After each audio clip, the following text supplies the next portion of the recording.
Bengaluru tech summit ಇದರಲ್ಲಿ R&D research and development, innovations, education, investment ಇದಕ್ಕೋಸ್ಕರ ಕರ್ನಾಟಕ ಸರ್ಕಾರ ಮಾಡ್ತಾರೆ ಅಂತ ಆಂಧ್ರ ಪ್ರದೇಶ ಕೂಡ ಬಹಳಷ್ಟು ಟ್ರೈ ಮಾಡ್ತಿದೆ.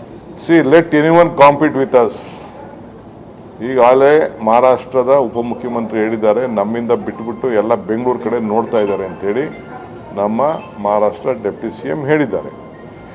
ಇದು Maharashtra is also an important state in the country. So ಪೂನಾನು ಭಾಳ ದೊಡ್ಡ ಸ್ಟ್ರೆಂತ್ ಇರುವಂಥ ಜಾಗ.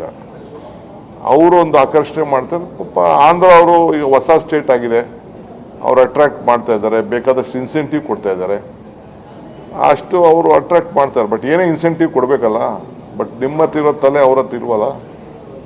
ನಾಲೆಜ್ ಸ್ಟ್ರೆಂತ್ ಏನಿದೆಯಲ್ಲ, human resources strength, what Karnataka has, what Bangalore has.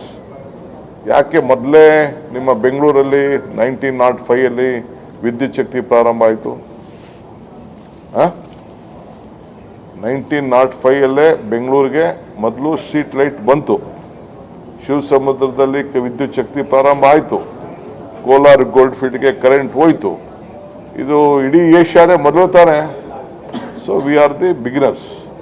ಅವತ್ತಿನ ಕಾಲದಲ್ಲೇ ಮಹಾರಾಜರು ಇಂಡಿಯನ್ ಇನ್ಸ್ಟಿಟ್ಯೂಟ್ ಆಫ್ ಸೈನ್ಸ್ಗೆ ಜಾಗ ಕೊಟ್ಟರು.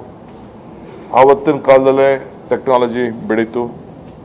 ಯಾಕೆ ನೆಹರೂರವರು ಇಂಡಿಯನ್ ಏರ್ಫೋರ್ಸಲ್ಲೇ ಇರಬೇಕು, HAL ಇರಬೇಕು, ITA ಇರಬೇಕು, HMT ಇರಬೇಕು, BHL ಇರಬೇಕು, BML ಇರಬೇಕು ಅಂತೇಳಿ ಅವತ್ತು ತೀರ್ಮಾನ ಮಾಡಿದ್ರು. ಇದು ಬೇಸಿಕ್ ಫೌಂಡೇಶನ್. ಸೊ ನಮ್ಮ ರಾಜ್ಯದಲ್ಲಿ ಇದೊಂದು ಹೆಸರಿದೆ.